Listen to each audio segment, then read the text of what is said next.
이익선 최수영의 이슈앤 피플 줄여서 선영의 EMP 2부 출발했습니다. 첫 코너 가장 핫한 이슈만 휘휘 줬다가 이제는 말아서 전해드리는 최휘의 이슈 브리핑 피핑뉴스의 최휘 아나운서 모셨습니다. 어서 오세요. 네, 안녕하세요. 잘 말아오셨죠? 네, 맛있게 말아왔습니다. 네. 자, 첫 소식 볼까요? 최상병 특검법 입법 청문회가 진행 중이다가 지금 잠깐 휴회하고 있는 것 같습니다. 맞습니다. 오늘 오전 10시 국회 법제사법위원회에서 최상병 특검법 입법 청문회가 시작됐고요.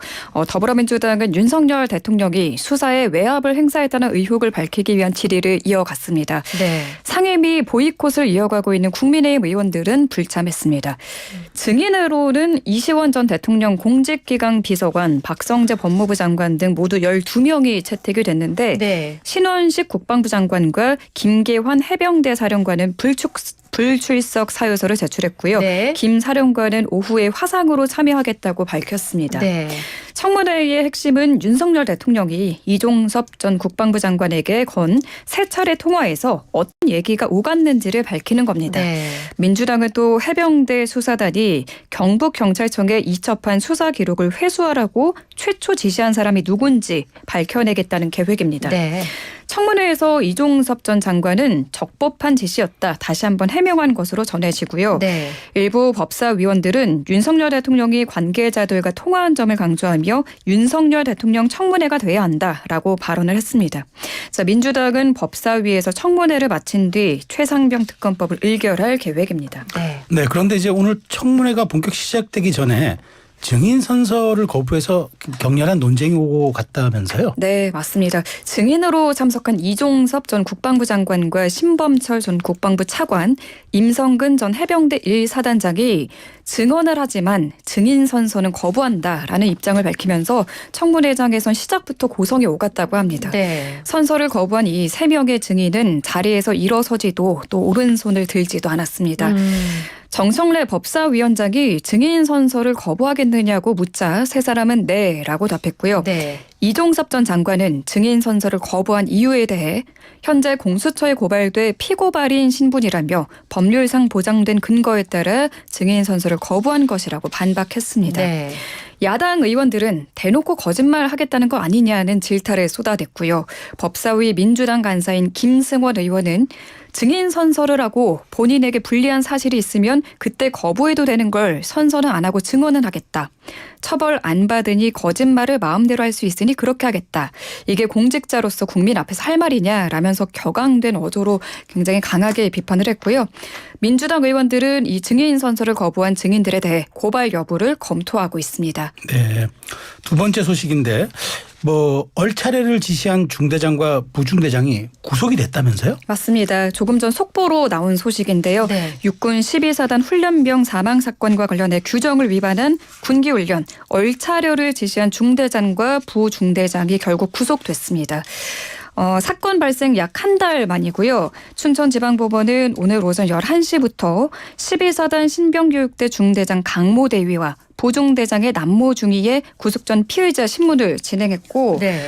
약 3시간 만에 신속히 영장을 발부한 겁니다. 네. 신동일 영장 전담 판사는 피의자가 피의 사실과 같은 죄를 범했다고 의심할 만한 타당한 이유가 있고 증거인멸의 우려가 있어 구속의 사유와 필요성이 인정된다며 발부 사유를 밝혔습니다. 그렇군요. 네, 두 사람은 지난달 23일 강원도 인제군 12사단 신병교육대에서 훈련병 6명을 상대로 규정을 위반한 무리한 군기 훈련을 진행해서 방모 훈련병을 숨지게 한 혐의를 받고 있습니다. 네. 다시 들어도 안타깝습니다. 네. 자, 다음 소식은 어떤 건가요? 네, 법원이 노소영 관장의 미술관 아트센터 나비가 서울 종로구 SK 서린빌딩에서 나가야 한다고 판단했고 또 10억여 원을 배상하라고 판결했습니다. 노소영 관장의 미술관이죠. 네. 아트센터 나비는 SK그룹 본사 서린빌딩 4층을 사용하고 있었는데 SK이노베이션이 아트센터 나비를 상대로 건물을 비워달라며 낸 소송에서 법원이 원고 일부 승소로 판결을 한 겁니다. 네. 건물을 비우고 또 손해배상금 10억 4천여만 원도 지급하라고 명령했습니다. 또 부동산 인도가 완료될 때까지는 관리 유지비와 전차료 명목으로 매달 2,400여만 원도 지급해야 한다고 판시했습니다.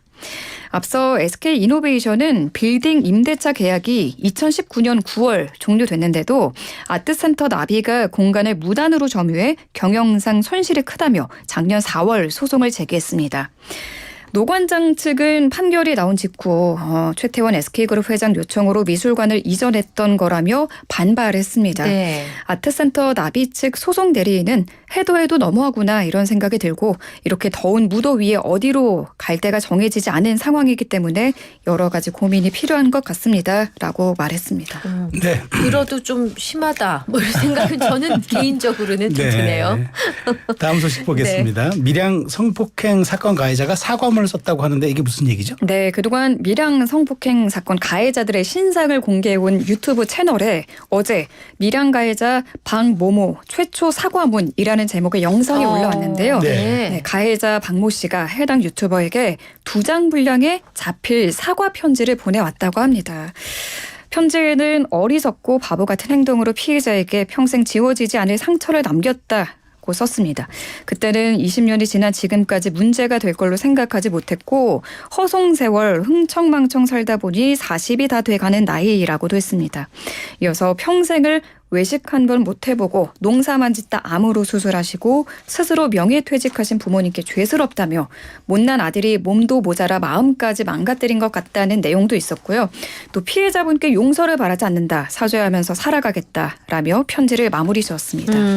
또 이 가해자가 유튜버에게 편지 말고도 다른 메일 한 통을 보내왔대요. 네. 피해자분 몰래라도 피해자분께 조금씩이나마 후원하며 살겠다는 내용과 함께 또 밀양 성폭력 사건 피해자 지원 후원으로 200만 원을 기부한 내역을 함께 보내왔다고 합니다. 아, 이분은 진심으로 뭔가 후회하고 있다는 느낌이 아주 강하게 느껴지네요. 네.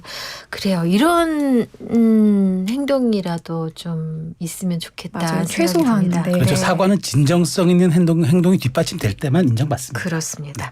자, 마지막 소식은 어제 강남구에서 난 화재 사건 관련 소식이군요. 이 화재 원인을 밝히기 위한 합동 감식을 진행 중이라고 하죠. 네, 관계기관이 에어컨 실외기 설치 과정에서 불이 시작됐을 가능성을 조사하고 있다고 합니다. 네. 어제 오후 1시 반쯤 강남구 역삼동의 16층짜리 아파트 10층에서 불이 났고요.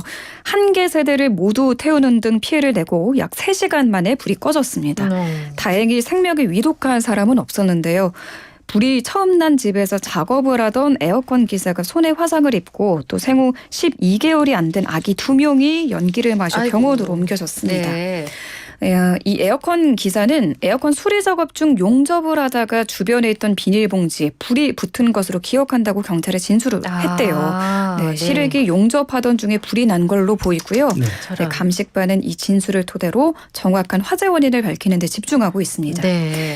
또 하나 눈여겨볼 게 스프링클러입니다. 네. 천장에 설치하는 자동 소화 설비죠. 네. 네. 이 감식반은 조사 결과 꼭대기층인 16층을 제외하고는 이 스프링클러가 설치되지 않았다고 합니다. 어머나. 네. 네. 해당 아파트가 2003년 사업 승인을 받을 당시에는 네. 아파트 1층부터 15층까지는 스프링클러 의무 설치 대상이 아니었다고 해요. 아, 네. 지금은 6층 이상 아파트 전층에 스프링클러 설치가 의무화돼 있습니다. 네, 화재 초기 진압에 아주 중요한 역할을 하는 이 스프링클러의 중요성을 느낄 수 있었습니다. 그렇군요. 그렇습니다. 사실 찜통더위 지금 굉장히 덥잖아요. 그러니까 네. 지금 에어컨 사용하시는 분들이 많이 늘고 있는데 그러다 보니까 아무래도 에어컨 혹은 또 실외기 관련 화재 위험이 굉장히 커지는데 그런데 이제 오늘 꿀팁 하나 화재 예방법 전해주신다면서요? 네, 맞습니다. 소방당국은 말씀하신 것처럼 여름철에 이 아파트 화재가 가장 많이 발생하고 에어컨 같은 냉방기기가 주된 원인으로 꼽히는 만큼 냉방기기 주기적으로 관리해야 한다고 당부를 했습니다. 네. 특히 이 실외기를 주기적으로 관리해야 한다고 강조를 했는데요. 네. 실외기 주변에 가연물을 두면 안 되고요. 네. 네. 먼지나 나뭇잎 등 이물질이 발화물질로 작용할 수 있기 때문에 예. 주기적으로 청소하며 관리를 해주셔야 네. 에어컨 실외기 등으로 인한 화재를 막을 수 있습니다. 또 실외기 근처에 이 수건이나 옷을 말리는 분들이 있는데 네. 아, 네, 뭐 맞다. 따뜻한 이 바라죠. 열기가 있으니까. 네, 열기를 네. 이용해서 네. 옷을 네, 말리는 네. 분들이 종종 있는데 오늘 낮이 가장 긴 하지라고 하죠. 네. 하지 마세요. 네, 이것도 절대 하시면 안 됩니다. 네, 환기가 안 아재 돼서 개그가 나오네요. 저 전염됐나 봐요. 네. 환기가 안 돼서 모터 네. 과율로 인해서 화재 요인이 될 수 있다고 합니다. 네, 네. 그렇겠네요. 아, 저 최근에 소화기를 하나 구입했거든요. 네. 뭐 의무적으로 각 세대의 소화기를 그렇지, 뭐 있지, 하라 있어요. 그래가지고 봤더니 사용할 수 있는 기한이 2011년까지였던 거예요. 아유, 그 벌써 이게 이게 몇 년 지난 거예요. 10년이 그래서 넘었네. 그래서 아차 싶어서 네. 소화기 샀는데 25,000원 그렇게 비싸지 않고요. 네. 한번 점검해 보시고 이참에 맞아요. 준비를 해두셔야겠어요. 네. 자, 휘핑 퀴즈 모두 휘핑 뉴스를 다 살펴봤고 이제 네. 휘핑 퀴즈 준비되어 있습니다. 네, 휘핑 퀴즈 드릴게요. 여름철 화재가 많아지면서 이것의 중요성이 대두되고 있죠. 화재 초기 진압에 중요한 역할을 하는 자동 소화 설비. 이것은 무엇일까요? 1번 소화기, 2번 스프링클러, 3번 없으면 큰일 나. 근데 오늘 헷갈린다. 네. 헷갈린다. 네. 보기 다시 한번 1번, 네. 소화기, 2번, 스프링클러, 3번. 없으면 큰일 나. 일단 두 개가 헷갈리는데 힌트 요즘. 나와 있습니다. 말씀해주세요. 네.